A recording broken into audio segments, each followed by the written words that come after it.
इसमें 2 चमचे भर के पकाने वाले जो हैं वो घी के डालूँगी, ऑयल या घी जो भी है, और इसको अच्छे से गर्म होने दूँ। ऑयल हमारा अच्छे से गर्म हो गया। इसमें इस टाइम पर आकर हम ये करेले डालेंगे।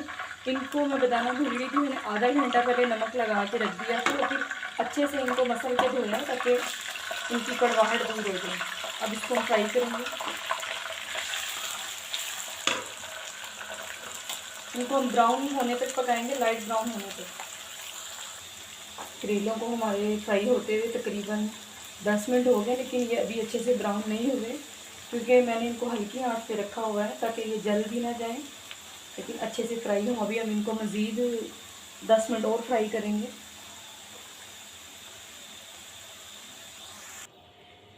करेले हमारे माशाल्लाह बहुत अच्छे फ्राई हो गए। इनको हमने सिर्फ गोल्डन ब्राउन करना था, ज़्यादा डार्क में नहीं लेके जाना इनको। इस टाइम पर आकर हम इसको एक बर्तन में निकाल लेंगे।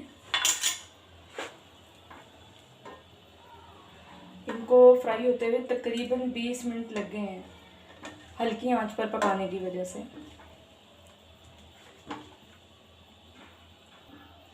अब इस हम घी में कटी हुई प्याज़ें डालेंगे। ये मैंने दरमियाने साइज़ की जो है ना 4 प्याज़ें ली थी, यानी 1 पाव इनका तकरीबन वेट बनता है। इनको हम हल्का हल्का सा सिर्फ ब्राउन करेंगे, ज़्यादा इनको भी नहीं हमने ब्राउन करना। प्याज़ों को बस हमने इतना ही करना है कि वो बस थोड़ी सी नरम पड़ जाए, ज़्यादा उनका कलर चेंज नहीं करना। भिंडी और करेलों में थोड़ी थोड़ी प्याज कच्ची ही अच्छी लगती है।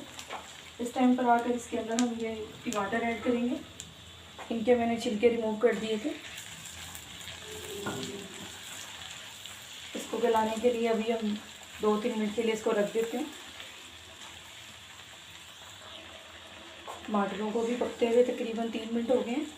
इस टाइम पर आकर इसके अंदर हम 1 टेबलस्पून लहसुन अदरक का शामिल करेंगे। इसको सिर्फ 1-2 सेकंड के लिए सिर्फ भूनेंगे ताकि इसका कच्चापन ख़त्म हो जाए।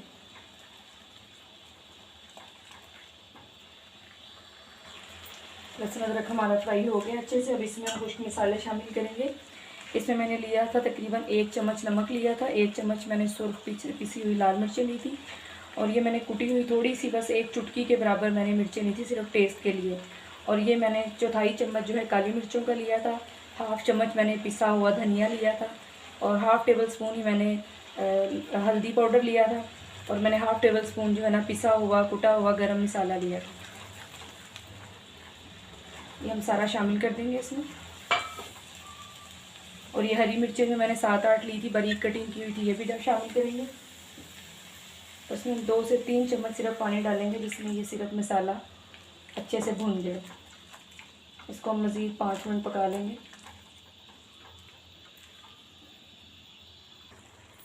मसाला हमारा अच्छे से भुन गया है। इस टाइम पर आकर हम ये फ्राई किए हुए के करेले शामिल करेंगे, और ये कटा हुआ हरा धनिया शामिल करेंगे,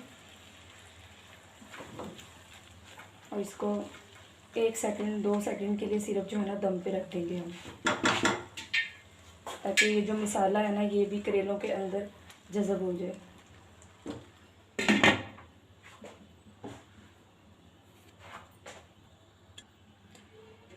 तो हमारे